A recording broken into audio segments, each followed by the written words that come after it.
ഓം നമോ നാരായണായ. ഹരിപ്രിയ അസ്ട്രോവിഷൻ ചാനലിലേക്ക് എല്ലാവർക്കും സ്വാഗതം.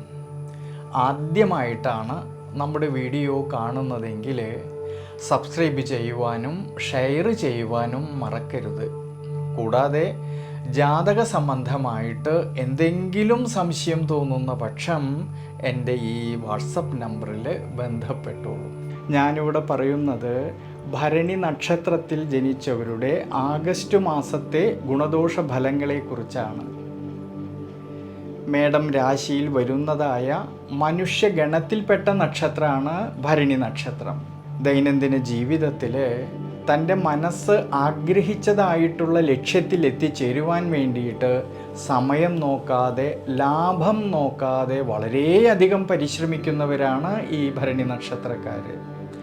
അതുകൊണ്ട് പല സന്ദർഭങ്ങളിലും മത്സരങ്ങളെയും പ്രതിബന്ധങ്ങളെയും നേരിടേണ്ടതായിട്ട് വരാറുണ്ട് ഈ നക്ഷത്രക്കാർക്ക്.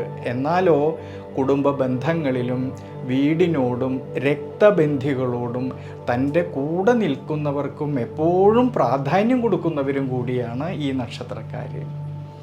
പ്രത്യേകിച്ച് യാത്രകളെയും സഞ്ചാരത്തെയും വളരെയധികം ഇഷ്ടപ്പെടുന്നതായിട്ടുള്ള ഈ ഭരണി നക്ഷത്രക്കാർക്ക് ഈ ആഗസ്റ്റ് മാസത്തിൽ വളരെയധികം ശ്രദ്ധയോടും ആത്മവിശ്വാസത്തോടും കൂടിയിട്ട് മുന്നോട്ട് പോയാൽ മനസ്സന്തോഷത്തിനും മനസ്സമാധാനത്തിനുമെല്ലാം ശ്രേയസ്സിനുമെല്ലാം സാധ്യത കാണുന്നതായിട്ടുള്ളൊരു സമയമാണ്.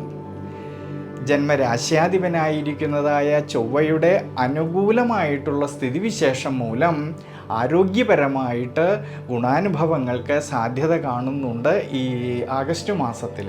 തൊഴിൽപരമായിട്ടും കർമ്മപരമായിട്ടും ചിന്തിക്കുമ്പോൾ കർമാധിപനായിരിക്കുന്നതായിട്ടുള്ള ശനീശ്വരനാണെങ്കിൽ വക്രത്തിൽ തൻ്റെ സർവാഭീഷ്ട സ്ഥാനമായിട്ടുള്ള കുംഭം രാശിയിൽ ലാഭസ്ഥാനത്ത് നിൽക്കുന്നതിനാലും ഈ സമയത്ത് ഭാഗ്യാധിപനായിരിക്കുന്നതായ വ്യാഴത്തിൻ്റെ ദൃഷ്ടി കർമ്മസ്ഥാനത്തേക്ക് വരുന്നത് കൊണ്ട് കർമ്മസംബന്ധമായിട്ടും ഭാഗ്യപരമായിട്ടും എല്ലാം അഭിവൃദ്ധിക്കും ശ്രേയസ്സിനും സാധ്യത കാണുന്നതായിട്ടൊരു സമയമാണ്. സ്വയം തൊഴിൽ ചെയ്യുന്നവരിലും ബിസിനസ് മേഖലകളിൽ പ്രവർത്തിക്കുന്നവരിലും അവർ അധ്വാനിച്ചതിൻ്റേതായിട്ടുള്ള നേട്ടങ്ങൾ കിട്ടുന്നതായിട്ടുള്ളൊരു സമയം കൂടിയാണ് ഈ ആഗസ്റ്റ് മാസത്തിൽ. ഔദ്യോഗിക മേഖലകളിൽ പ്രവർത്തിക്കുന്നവർക്കാണെങ്കിലും തൊഴിൽ അന്വേഷിക്കുന്നവർക്കാണെങ്കിലും വളരെ അനുകൂല സ്ഥിതി കാണുന്നുണ്ട് ഈ സമയങ്ങളിൽ. പക്ഷേ ഈ ഗുണാനുഭവങ്ങളെല്ലാം കാണുന്നുണ്ടെങ്കിലും ശ്രദ്ധിക്കേണ്ടുന്നതായിട്ടുള്ളൊരു കാര്യം, ഈ ആഗസ്റ്റ് മാസത്തിൻ്റെ അവസാന ഭാഗം, അതായത് ആഗസ്റ്റ് മാസം 25-ാം തീയതി മുതൽ നിവൃത്തിനാഥനായിരിക്കുന്നതായ ശുക്രനാണെങ്കിൽ 6-ാം ഭാവമായിട്ടുള്ള തൻ്റെ നീചരാശിയായിട്ടുള്ള കന്നിരാശിയിലൂടെ സഞ്ചരിക്കുന്നതിനാലും 6-ാം ഭാവമായിട്ടുള്ള ശത്രുഭാവത്തിലാണെങ്കിലോ കേതുവിൻ്റേതായ സാന്നിധ്യമുള്ളതിനാൽ ആഗസ്റ്റ് മാസം 25-ാം തീയതിക്ക് ശേഷം ഭരണി നക്ഷത്രക്കാരിൽ കർമ്മസംബന്ധമായിട്ട് പുതിയ പുതിയ തീരുമാനങ്ങൾ എടുത്ത് പ്രവർത്തിക്കുമ്പോൾ കൂടുതലായിട്ടും ശ്രദ്ധ വേണ്ടുന്നതായിട്ടുള്ളൊരു സമയമാണ്. നിവർത്തിച്ച് കിട്ടേണ്ടിയിരുന്നതായിട്ടുള്ള പല കാര്യങ്ങളിലും തടസ്സങ്ങളും ക്ഷീണാവസ്ഥകളും വരാതെ നോക്കുന്നതും ഈ സമയത്ത് വളരെ നല്ലതായിട്ടാണ് കാണുന്നത്. കുടുംബപരമായിട്ടും ധനപരമായിട്ടും ഭാര്യാഭർത്തൃ ബന്ധങ്ങളെക്കുറിച്ച് ചിന്തിക്കുമ്പോഴാണെങ്കിൽ ഈ ആഗസ്റ്റ് മാസത്തിൽ ധനസന്താനകാരകനും ഭാഗ്യാധിപനുമായിട്ടുള്ള വ്യാഴത്തിൻ്റെ 2-ാം ഭാവസ്ഥിതിയും 2-ാം ഭാവനാഥനായിരിക്കുന്നതായ ശുക്രനാണെങ്കിൽ 7-ാം ഭാവനാഥനായിക്കൊണ്ട് ആഗസ്റ്റ് മാസം 25-ാം തീയതി വരെ 5-ാം ഭാവത്തിലൂടെ സഞ്ചരിച്ചുകൊണ്ട് ലാഭസ്ഥാനത്തേക്ക് ഈ ശുക്രൻ്റെ ദൃഷ്ടി വരുന്നതിനാൽ ധനപരമായിട്ടും ലാഭകരമായിട്ടും ഭാഗ്യപരമായിട്ടും എല്ലാം നേട്ടങ്ങൾക്ക് സാധ്യത കാണുന്ന സമയമാണ്.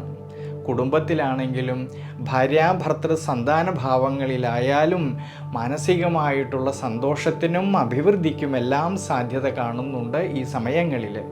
പ്രത്യേകിച്ച് സാമ്പത്തികപരമായിട്ടുള്ള ഭദ്രത മെച്ചപ്പെടുവാനും സാധ്യത കാണുന്നതായിട്ടുള്ളൊരു സമയമാണ് ഈ ആഗസ്റ്റ് മാസത്തിൽ. പക്ഷേ ഈ ഗുണാനുഭവങ്ങളെല്ലാം ഉണ്ടെങ്കിലും ശ്രദ്ധിക്കേണ്ടുന്നതായിട്ടുള്ളൊരു കാര്യം, ആഗസ്റ്റ് മാസം 25-ാം തീയതിക്ക് ശേഷം ഈ നിവൃത്തിനാഥനായിരിക്കുന്ന ശുക്രൻ നീചരാശിയായിട്ടുള്ള കന്നി രാശിയിലൂടെ സഞ്ചരിക്കുന്നതിനാലും ശത്രുഭാവത്തിലാണെങ്കിലോ കേതുവിൻ്റേതായ സാന്നിധ്യമുള്ളതിനാലും 12-ാം ഭാവമായിട്ടുള്ള വ്യയസ്ഥാനത്ത് രാഹു നിൽക്കുന്നത് കൊണ്ട് 25-ാം തീയതിക്ക് ശേഷമുള്ള സമയങ്ങളിൽ ധനപരമായിട്ട് കൊടുക്കൽ വാങ്ങലുകളിലും കുടുംബപരമായിട്ടും കുടുംബജീവിതത്തിലും ഭാര്യാഭർത്തൃ ബന്ധങ്ങളിലും കൂടുതലായിട്ടും ശ്രദ്ധ കൊടുക്കുന്നത് വളരെ നല്ലതാണ്. പ്രത്യേകിച്ച് ഈ സമയങ്ങളിൽ ഭാര്യാഭർത്തൃ ബന്ധങ്ങളിൽ പരസ്പരം അഭിപ്രായ ഭിന്നതകളോ തർക്കങ്ങളോ വരാതെ നോക്കുന്നതും വളരെ നല്ലതാണ്. ഈ സമയത്ത് ധനപരമായിട്ടുള്ളതായ കൊടുക്കൽ വാങ്ങലുകളിൽ നഷ്ടം വരാതെ പ്രത്യേകം ശ്രദ്ധിക്കേണ്ടതാണ്. സാമ്പത്തിക സ്ഥിതിയിൽ ചാഞ്ചാട്ടം വരാതെ നോക്കുന്നതും ഈ സമയത്ത് വളരെ നല്ലതാണ്. അതുകൊണ്ട് ആഗസ്റ്റ് മാസത്തിൽ ഭരണി നക്ഷത്രക്കാർ പ്രത്യേകിച്ച് ദേവീക്ഷേത്രത്തിൽ അഷ്ടോത്തര മന്ത്രം കൊണ്ട് ഭഗവതിക്ക് അർച്ചന ചെയ്യുന്നതും ഭാഗ്യസൂക്തം അർച്ചന ചെയ്യുന്നതും വളരെ വളരെ ഐശ്വര്യമായിട്ടാണ് കാണുന്നത്.